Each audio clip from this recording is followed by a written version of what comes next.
ആഗോള സഹവർത്തിത്വത്തിന്റെ സന്ദേശം ലോകം മുഴുവൻ ഉദ്ഘോഷിക്കുവാൻ, സമാധാനത്തിന്റെ വാഹകരായി മാറി ഒരു നവലോകം പടുത്തുയർത്തുവാൻ നാളത്തെ ഭാവി വാഗ്ദാനങ്ങളായ ആ ഭാവന തീക്ഷണശാലിയായ ഒരു ക്രാന്തദർശിയുടെ പിഴവില്ലാത്ത ദീർഘവീക്ഷണമായിരുന്നു എന്ന് മനസ്സിലാക്കുമ്പോൾ നിർമ്മിത ബുദ്ധി മറ്റൊരു ഫ്രാങ്കൻസ്റ്റീൻ ആകാതിരിക്കട്ടെ എന്ന് നമുക്ക് ആത്മാർത്ഥമായി നന്ദി.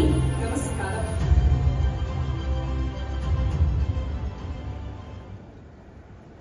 ആദരണീയരായ വിധികർത്താക്കൾക്ക് എന്റെ വിനീതമായ കുപ്പുകൾ. ലോകം ഇന്ന് ശരവേഗത്തിൽ കുതിക്കുകയാണ്. മാറി മറിയുന്ന ആധുനിക ട്രെൻഡുകളും മാറ്റത്തിനൊപ്പം കുതിക്കുന്ന ആധുനിക മനുഷ്യനും റോബോട്ടിക്സും മെഷീൻ ലേണിംഗും ബ്ലോക്ക് ചെയിൻ സാങ്കേതിക വിദ്യയും ഒടുവിൽ നിർമ്മിത ബുദ്ധിയുടെ ആകർഷണ ഉൽപ്പന്നങ്ങളായ ചാറ്റ് ബോട്ടുകളും ചാറ്റ് ജിപിടിയും എല്ലാം മനുഷ്യ വൈദഗ്ധ്യത്തിന്റെ മാനവ വിഭവശേഷിയുടെ ആഗോള വികസനത്തിന്റെ പ്രതിഫലനമായി മാറുകയാണ്. ഭൂമുഖത്തെ സുപ്രധാന പ്രകൃതി വിഭവമാണല്ലോ മനുഷ്യൻ. ഈ മനുഷ്യൻ തന്റെ സ്വതസിദ്ധമായ ബുദ്ധിയും കഴിവും പ്രയോജനപ്പെടുത്തി അവ കൃത്യമായി വിനിയോഗിക്കുമ്പോഴാണ് വികസനം യാഥാർത്ഥ്യമാകുന്നത്. 21ാം നൂറ്റാണ്ടിന്റെ പടയോട്ടത്തിൽ ഒന്നാമൻ എന്ന ലക്ഷ്യത്തിലെത്തുവാൻ വെമ്പുന്ന ലോക രാഷ്ട്രങ്ങൾക്ക് മുൻപിൽ ഭാരതം എന്ന ബൃഹത്തായ ജനാധിപത്യ രാഷ്ട്രം മുന്നോട്ട് വയ്ക്കുന്ന വികസന പാടവം ചെറുതല്ല. ജനസംഖ്യയിൽ 28% യുവാക്കളുള്ള രാജ്യം, ലോകത്തിലെ 5ാമത്തെ സാമ്പത്തിക ശക്തിയായ രാഷ്ട്രം, മുൻ വർഷങ്ങളെ അപേക്ഷിച്ച് വ്യവസായിക മുന്നേറ്റങ്ങളിൽ പ്രത്യക്ഷമായ വർധനവ് സൃഷ്ടിച്ച രാഷ്ട്രം, ആരോഗ്യം, വിദ്യാഭ്യാസം, ശാസ്ത്രം, സാഹിത്യം എന്നിങ്ങനെ എല്ലാ മേഖലകളിലും ഭാരതം പകർന്ന ആർജവ തരംഗം നിസ്സാരമല്ല. അതെ, ദേശീയ വികസനം മാറി മറിയുകയാണ്. തുടർച്ചയായ വികസന പാതയിലൂടെ അവൾ കുതിച്ചുയരുകയാണ്. എന്നാൽ ഈ മാറ്റത്തിന് ഒരു മറുവശം കൂടിയുണ്ട്. ദാരിദ്ര്യവും തൊഴിലില്ലായ്മയും അതിവേഗം കുതിച്ചുയരുകയാണ്. 2020 ഇന്ത്യ ഒരു വികസിത രാജ്യമാകണമെന്ന് ആഗ്രഹിച്ചെങ്കിലും നീണ്ട 76 വർഷം പിന്നിട്ടിട്ടും ഇന്നും കേവലം വികസിച്ചുകൊണ്ടിരിക്കുന്ന ഒരു രാഷ്ട്രം മാത്രമായി ഭാരതം ഒതുങ്ങുന്നത് എന്തുകൊണ്ടാണ്? ഒരു യുവത്തൊഴിൽ ശക്തി ഉണ്ടായിരുന്നിട്ടും മനുഷ്യ മൂലധനത്തിൽ ഇന്ത്യ 116ാം സ്ഥാനത്താണ്. നൈപുണ്യവും തൊഴിൽ വ്യവസ്ഥയും തമ്മിലുള്ള ഈ വിടവ് നികത്താനാകാത്ത ഒരു വിള്ളലായി രൂപപ്പെട്ടിരിക്കുന്നു. സുരക്ഷിത ജോലികൾക്കായുള്ള സാംസ്കാരിക മുൻഗണന നവീകരണത്തെയും തൊഴിലവസരങ്ങൾ സൃഷ്ടിക്കുന്നതിനെയും തടയുകയാണ്. ഇനി സ്വയം പര്യാപ്തരാകുവാൻ ശ്രമിക്കുമ്പോൾ ഇന്ത്യയിലെ സങ്കീർണമായ നിയന്ത്രണങ്ങളും പരിമിതമായ പ്രവേശനവും പുതിയ സംരംഭകരെ തടയുകയാണ്. ഇന്ത്യയിലെ 81% തൊഴിലാളികളും അനൗപചാരികളാണ്.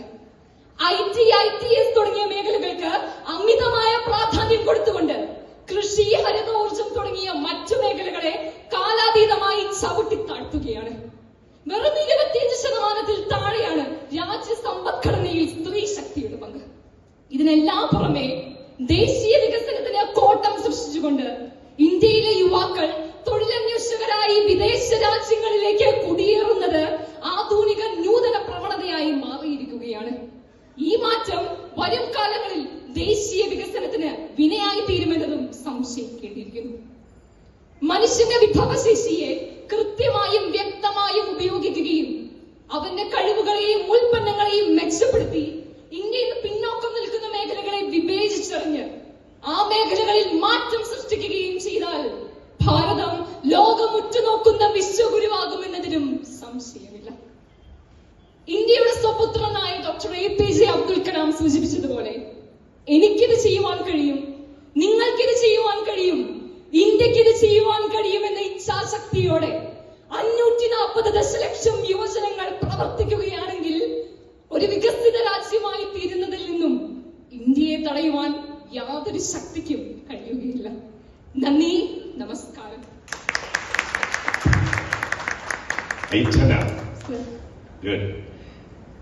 ഇച്ചനയോട് ഒത്തിരി പേരൻസും അധ്യാപകർക്ക് ഇരിക്കുന്നുണ്ട്. ഒരു വിദ്യാർത്ഥിയുടെ കണ്ണുകളിൽ കൂടി കാണുമ്പോൾ മനുഷ്യ വിഭവശേഷിക്ക് ഞങ്ങൾ മാതാപിതാക്കളും അധ്യാപകരും അടിയന്തരമായി ചെയ്യേണ്ട ഒരു കാര്യമെന്ത്, അല്ലെങ്കിൽ ചെയ്യാൻ പാടില്ലാത്ത ഒരു കാര്യമുണ്ട്? സാർ, ഒരു കുട്ടിയുടെ പ്രഥമ വിദ്യാലയം എന്ന് പറയുന്നത് അവരുടെ കുടുംബമാണ്. അവരുടെ പ്രഥമ അധ്യാപകർ എന്ന് പറയുന്നത് അവരുടെ മാതാപിതാക്കളാണ്. അപ്പൊ അവർക്ക് തന്നെയാണ് ഒരു കുട്ടിയുടെ ജീവിതത്തിൽ ഏറ്റവും കൂടുതൽ സ്വാധീനം ചെലുത്തുവാൻ കഴിയുന്നത് എന്ന് ഞാൻ വിശ്വസിക്കുന്നുണ്ട്. അതുപോലെ തന്നെയാണ് അധ്യാപകരും. വളർന്നു വരുന്ന ഒരു കുട്ടിയുടെ വ്യക്തിത്വ വികസനത്തിന് ഏറ്റവും കൂടുതൽ ശക്തീകരിക്കുന്നതും അതിനെ സ്വാധീനിക്കുന്നതും എനിക്ക് തോന്നുന്നു അധ്യാപകരും മാതാപിതാക്കളുമാണ്. വളർന്നു വരുന്ന ഒരു യുവജനതയുടെ മാനവ വിഭവശേഷിയെ കൂടുതൽ ശക്തീകരിക്കുവാനായി മാതാപിതാക്കൾക്ക് ചെയ്യുവാൻ കഴിയുന്ന കാര്യം എന്നത് ഞാൻ വിശ്വസിക്കുന്നത് അവരെ കൂടുതൽ ബോധവൽക്കരിക്കുവാനും അവബോധം സൃഷ്ടിക്കുവാനും കൂടുതൽ ശാക്തീകരിക്കുവാനും ചെയ്യുക എന്നതാണ് എന്ന് ഞാൻ വിശ്വസിക്കുന്നു. അതുപോലെ തന്നെ അവർ ചെയ്യാൻ പാടില്ലാത്ത ഒരു കാര്യം എന്നത് ഒരിക്കലും വേറൊരാളെ വെച്ച് അവരെ താരതമ്യപ്പെടുത്തുകയോ സ്വന്തം കഴിവുകളുടെ വിശ്വാസബോധം അവരുടെ മനസ്സിൽ നിന്നും എടുത്തു മാറ്റുകയോ അപകർഷതാബോധം സൃഷ്ടിക്കാതിരിക്കുകയോ ചെയ്യുന്നതാണ് എന്നും ഞാൻ വിശ്വസിക്കുന്നു. Thank you so much.